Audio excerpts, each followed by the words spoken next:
ൊക്കെയാണ് ഞാൻ ഈ പുള്ളിക്കാരിയുടെ അടുത്തേക്ക് കയറി ചെല്ലുന്നത്. പയറ്, പുട്ട്, കടല, പുട്ട്, പരിപ്പ്, പുട്ട്, അങ്ങ് ചെറുപയർ. എന്റെ അമ്മ എങ്ങനെയാണോ പെരുമാറുന്നത് അതേ രീതിയിൽ.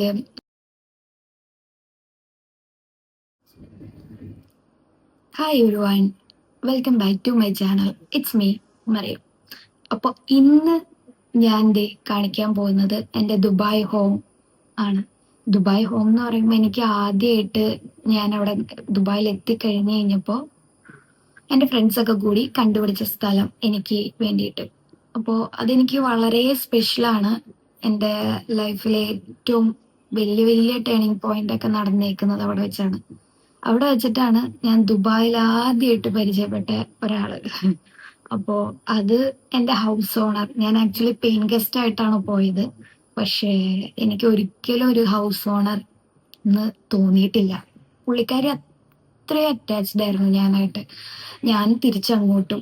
എനിക്ക് വാക്കുകളില്ല ആളെ കുറിച്ച് പറയാനായിട്ട്. കാരണം എനിക്ക് അത്രയും സ്പെഷ്യൽ ആയിട്ടുള്ള ഒരാളാ. ഇപ്പോഴും കോണ്ടാക്ട് മെയിൻറ്റെയിൻ ചെയ്യുന്നുണ്ട്, ഇടയ്ക്ക് വിളിക്കുന്നുണ്ട്, വിശേഷങ്ങൾ പറയുന്നുണ്ട്.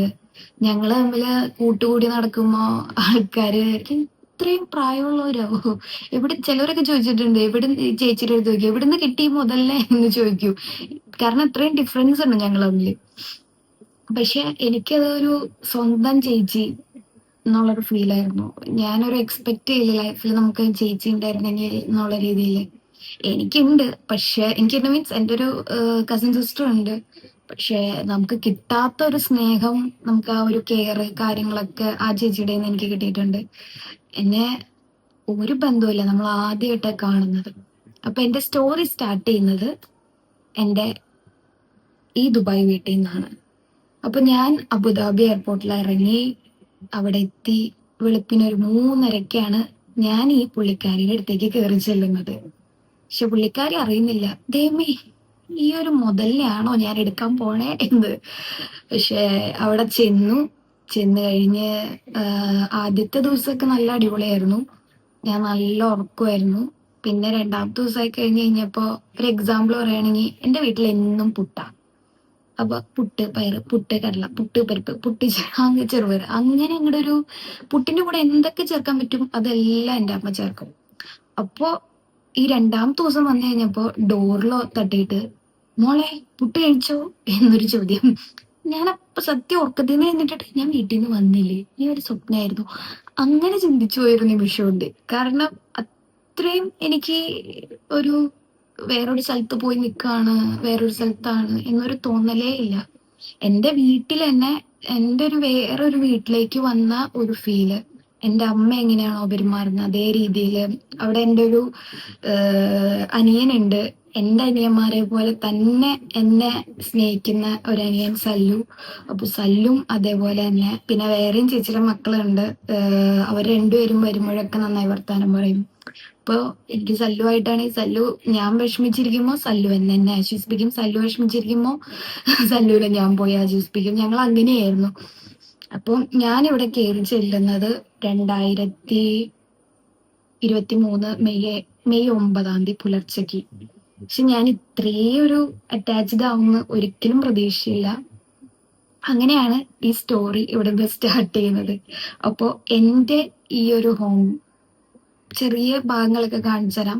ആ ഒരു ഭാഗങ്ങളിലൊക്കെ ഭിത്തിയിലും എല്ലാത്തിലും നിങ്ങൾ കുറേ കാര്യങ്ങളൊക്കെ കാണും. കുറേ കുറേ ക്രാഫ്റ്റും കാര്യങ്ങളും പിന്നെ ചെടികളും എല്ലാം ചേച്ചിയുടെ ഫേവറേറ്റ് ആണ്. ചേച്ചിയുടെ സ്വന്തം മക്കളെ പോലെയാണ് അവരെ നോക്കുന്നത്. പുള്ളിക്കാരി ഇന്ന് നടക്കാൻ പോകുമ്പോൾ ഒരു കമ്പ് കിട്ടിയാൽ പോലും അത് കൊണ്ടുവന്ന് പെയിന്റ് അടിച്ച് എന്തെങ്കിലുമൊക്കെ ചെയ്ത് എന്നിട്ട് എന്നോട് ചോദിക്കും മോളെ നോക്കൂ എന്ന് പറയും. അങ്ങനെ ഒരു സ്പെഷ്യൽ പേഴ്സൺ ആണ് എൻ്റെ ലൈഫിലെ പുള്ളിക്കാരി എനിക്ക് ഏറ്റവും സ്പെഷ്യൽ ആയിട്ട് ഒരാളാണ്. ഇന്നും എനിക്ക് അവിടെ ചെന്ന് കഴിഞ്ഞ് കഴിഞ്ഞാൽ എന്താ പറയാ, എന്നെ ഇതുപോലെ ടേക്ക് കെയർ എനിക്ക് വേറെ ഒരാളും വേണ്ട. ആ പുള്ളിക്കാരി എന്നെ അത്രത്തോളം എൻ്റെ കൂടെ ഉണ്ട്.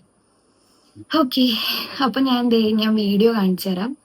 ഇതാണ് എൻ്റെ ദുബായ് ഹോമിന്റെ എല്ലാം.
ചിലപ്പോൾ എന്റെ വീഡിയോ ഒക്കെ കണ്ടിട്ടുണ്ടാവും.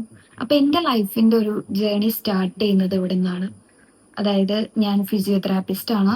അവിടുന്ന് DHA ലൈസൻസ് വേണമായിരുന്നു എനിക്ക് ദുബായിൽ വർക്ക് ചെയ്യാനായിട്ട്. അപ്പൊ ഞാൻ അവിടെ ഇരുന്നാണ്, ആ വീട്ടിലിരുന്നാണ് ഞാൻ പഠിച്ചതും എൻ്റെ നല്ല ഓർമ്മകളൊക്കെ ആ വീട്ടിൽ വെച്ചിട്ടാണ്. അവര് ഇടയ്ക്കിടയ്ക്ക് നമ്മളെല്ലാരും കൂടി പുറത്തേക്ക് പോകുന്നതും പിന്നെ ചേച്ചിയുടെ ഫ്രണ്ട്സ് വരുന്നതും കൂടുന്നതും ഒക്കെ എല്ലാ നല്ല ഓർമ്മകളും ആ വീട്ടിൽ വെച്ചിട്ടാണ് എനിക്കുള്ളത്. എനിക്ക് ദുബായിൽ ഒരു ലൈഫ് എങ്ങനെയാന്ന് വെച്ച് കഴിഞ്ഞ് കഴിഞ്ഞാൽ കൂടുതലും ഞാൻ ആ വീട്ടിൽ തന്നെയായിരുന്നു. പുറത്തേക്കൊന്നും ഞാൻ പോയിട്ടേ ഇല്ല.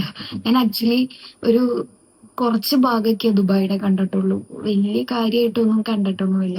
കാരണം എനിക്ക് അത്രയും എൻ്റെ ഫേവറേറ്റ് സ്പോട്ടാണ്. അവിടെ ഇരിക്കുന്ന ആ പുസ്തകങ്ങളാണെങ്കിലും എല്ലാതും. ചിലപ്പോ ഈ കിച്ചണിലൊക്കെ കയറി പുതിയ പുതിയ കാര്യങ്ങളൊക്കെ ഉണ്ടാക്കലും കുക്കിങ്ങും പരീക്ഷണവും എല്ലാം ഇതൊക്കെ തന്നെയായിരുന്നു ഒരു 4 മാസം. കൂടുതൽ പഠിക്കാനായിട്ട് ശ്രമിച്ചിരുന്നു. പിന്നെ ഫ്രണ്ട്സിന്റെ കൂടെ ഫ്രണ്ട്സിന്റെ കമ്പനിയിലൊക്കെ ആയിരുന്നു. 2 ദിവസം പോയി കഴിഞ്ഞപ്പോ മടി പിടിച്ച് തിരിച്ചു വന്നു. അവരെന്നെ പണിയെടുപ്പിക്കാൻ നോക്കി. അപ്പൊ ഞാൻ തിരിച്ചു വന്നു. കുറച്ച് മടിയുള്ള കൂട്ടത്തിലാ, അതാ പ്രശ്നം. അങ്ങനെ അപ്പോ ഇനി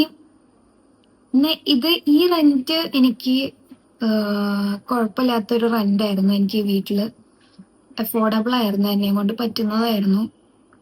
പിന്നെ അത് പിന്നെ പിന്നെ എനിക്ക് ഇത് അൽനാദയിലാണ് ഈ വീട് വരുന്നത്. അൽനാദ ദുബായിലാണ് ഈ വീട്. പിന്നെ